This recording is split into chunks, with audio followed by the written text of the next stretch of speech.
小伙伴大家好，好久不见，我是喵哥，欢迎来到魔梦鱼魔玩俱乐部。从去年11月底发布信息到最近大货到手啊，当时也是迫不及待的先看了一波测评视频。那今天就和大家一起分享一下这款以 Art Action 出品的1:12可动模型，由华纳 DC 正版授权，蝙蝠侠的黑暗骑士崛起中，安妮海瑟薇饰演的猫女塞妮娜凯尔。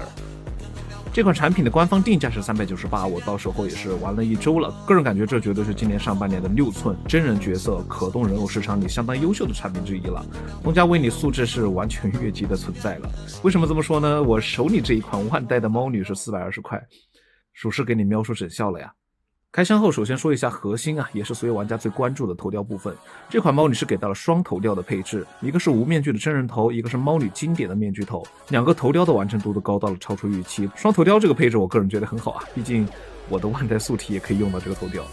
那先来看一下真人头，1:12也就是6寸的比例，安妮海瑟薇的五官神韵抓的比较准确啊，这个是比较难得的，排除到对比出伤害。那单独去看这款头雕的话，不管是眉眼的神态、唇妆的质感，还是面部的轮廓，还有眼部的高光，都高度还原了电影里的形象。涂装干净利落，没有异色飞边的问题，皮肤的质感做得很自然，并且我试了一下，这个它不是上了一层肤色漆，而是这个剑本身就是这个颜色，抓的还是比较准确的，没有廉价塑料感或者是死白假面的问题。然后是面具头，也是这款产品的灵魂所在。虽然两个头雕是同模啊，但是面具头会更加有实感一些。猫耳护目镜的细节是拉满的，镜框的纹理和镜片的通透感都精准的还原了，而且护目镜还采用了替换键的形式，通过耳旁的卡槽可以正常戴在脸上，也可以替换到头顶，完美适配电影里的不同造型。头发的雕刻也很细致，发丝的走向很精密，并且是不糊的，和头雕的衔接顺滑。面具的包裹感刚好，完全不会有粘肿、比例失调的问题。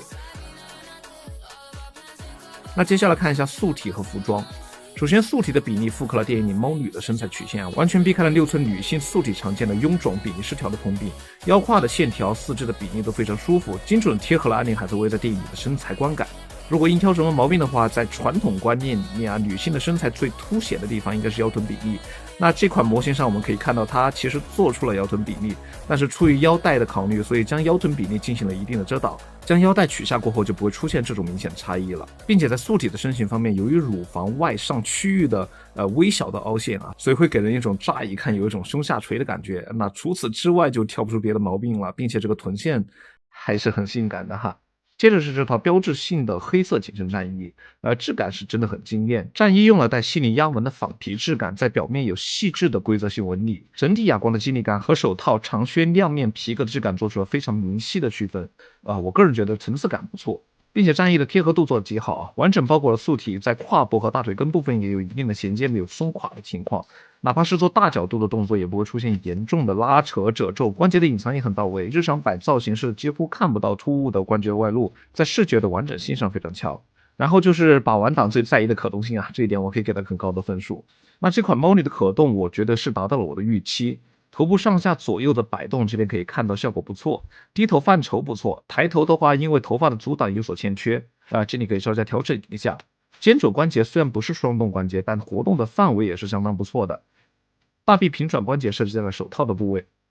而在蝴蝶肩的位置有一定调整过后，是可以做出双臂抱于胸前的动作。这个动作我一般在6寸可动小人里面都会常常提及到。在腰胯的弯折、扭曲都没有阻碍，因为整个胯部的材质都是比较软，所以在大腿的前踢还有后踢，包括侧踢的幅度表现都是非常良好的。你说这个的话，我就不得不说一下万代了。大腿的平转关节也是自然的安排到了皮靴口的位置，膝关节能做到将近180度的弯折，并且膝盖前方过渡自然，脚踝的接地性也是做了针对性的优化，包括垫脚关节啊。因为是高跟鞋的缘故，所以在稳固度方面，特殊一点的姿势还是需要支架扶持的。接下来看一下配件啊，398的定价，在没有搞普通版和特别版的形式拆分。首先是6类的替换手型，包括放松手、握持手、持枪手、造型手等，能覆盖几乎所有的姿态需求。手型的涂装也很干净和手套的质感完全统一。然后是核心的小道具，一把小手枪，枪身的刻线纹理都精准还原，握持的契合度也很好，不会出现松垮的情况。除除此之外的话，还附带了一个破碎的蝙蝠侠头盔配件，属于彩蛋级的配置了。当然，在这个头盔试了一下，英阿尔特家的贝尔蝙蝠侠智能头雕是没办法佩戴上的，红版本的蝙蝠侠也不能佩戴，只能手持。那最后总结一下，如果你是洛兰蝙蝠侠3部曲的忠实粉丝，是猫女这个角色的爱好者，或者你是6寸可动人偶的把玩党，想要一款正版授权、还原度拉满、可动优秀、性价比到位的产品，那这款英阿尔特 X 型的1:12的猫女，我是建议可以点入的。398的定价能拿到双顶级的头雕、优秀的素体可动和质感拉满的战衣，在现在的模型市场里，我觉得还是比较难得的。不管是新手入门还是老玩家补票啊，这款产品的质量可以说是上乘了。OK， 以上就是本期视频的全部内容了。大家觉得这款英阿尔特 X 型的猫女表现如何呢？你会为它买单吗？欢迎在评论区和留言告诉我。如果有什么我在视频中没说到的问题，大家都可以在评论区或者弹幕里提出来一起分享。最后别忘了点赞关注，希望每一个玩具都能成为礼物。我是欧奇喵，我们下期再见。